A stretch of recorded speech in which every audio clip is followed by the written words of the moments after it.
muchísimas gracias por seguir con nosotros. Hay personas que viven una guerra día a día contra el asma, nebulizadores, polvo seco, pastillas, pero es que solo lo maquillan y no saben cómo quitarla. Doctor Alcibey, muy buenos días. Igualmente, muchas gracias. Ahora, doctor, ¿cuál es el uso correcto de las medicinas contra el asma?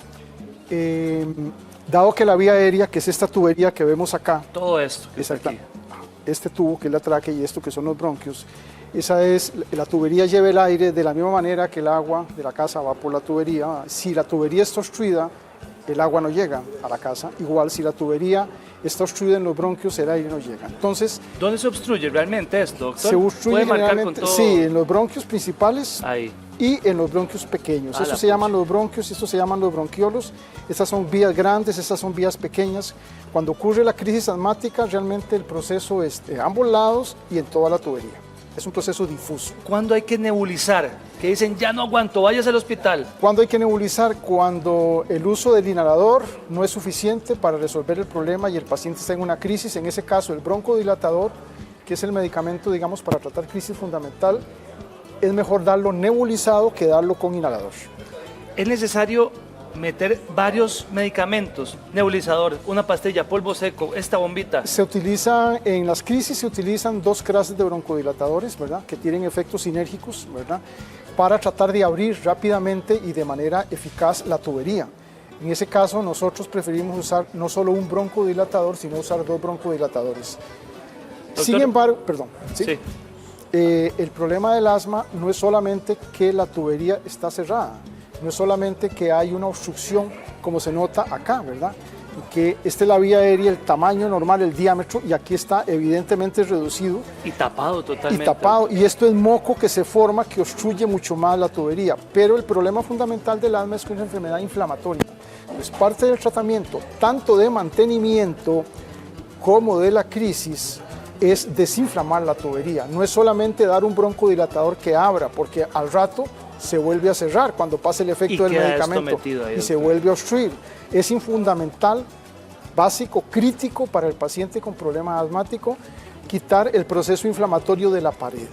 Por eso es que los antiinflamatorios deben utilizarse de manera continua de tratamiento preventivo, y en el tratamiento de la crisis también deben utilizarse incluso no solamente inhalados, sino por vía a veces endovenosa o intramuscular. Eso vamos a hablar un poquito, doctor. Cuando estamos en una crisis, como esta mujer que dice, no puedo respirar, y le dan algo rápido, tómese esto. ¿Qué es lo que le hace al cuerpo y qué tan bueno es también? El broncodilatador, que es lo que llamamos tratamiento de rescate, es fundamental darlo, ¿verdad? Y hay que darlo de manera, en dosis generosas, por decirlo de alguna manera, para tratar de abrir la tubería porque el paciente se está ahogando, ¿verdad?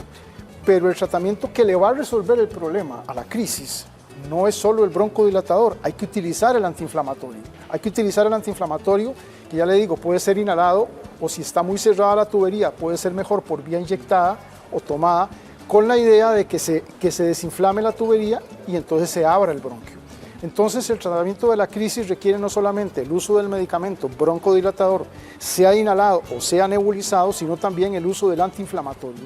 Y esto es crítico no solamente en la crisis, es crítico en el tratamiento del paciente en el diario vivir, porque los medicamentos de rescate, digamos como los broncodilatadores que utiliza el paciente, esos se usan solo si se ocupa. Pero el antiinflamatorio hay que usarlo fijo. Y ese es uno de los grandes fallos del tratamiento del asma, en que el paciente no usa de manera continua el tratamiento preventivo. No lo usamos como preventivo. Ahora, ¿cuál sería el combo para tener estas vías así, doctor? ¿Cuál sería el combo? Mantener el antiinflamatorio fijo, uno en la mañana y otro en la noche. Bueno, hay diversos esquemas, pero digamos, para que sea un esquema amigable 2 veces al día o una vez al día, fijo, todos los días, hasta que el médico le diga al paciente quítelo o no lo quite. Y el broncodilatador, si el paciente está bien, solo de rescate, solo si se aprieta, solo si le falta el aire, solo si le sirva el pecho, solo si tiene tos, solo si saca flemas, usa el broncodilatador de rescate. Pero el antiinflamatorio tiene que usarlo de manera continua, fija, en la mañana, en la noche o una vez al día, para evitar que se inflame la tubería. Esos niños que también tienen esos casos de asma, ¿es igual el combito, doctor, o cambia un poco? Cambian las dosis, pero el esquema es básicamente el mismo y los medicamentos son los mismos. Y pasa el tiempo y cada vez es menor el tiempo que tenemos niños con asma, ¿verdad? No, al contrario. En este momento tenemos un aumento de asma a nivel mundial, está aumentando la prevalencia, que es lo que se llama, que es una forma estadística de medir la enfermedad, está aumentando más en los países en vías de desarrollo y más en la población pediátrica.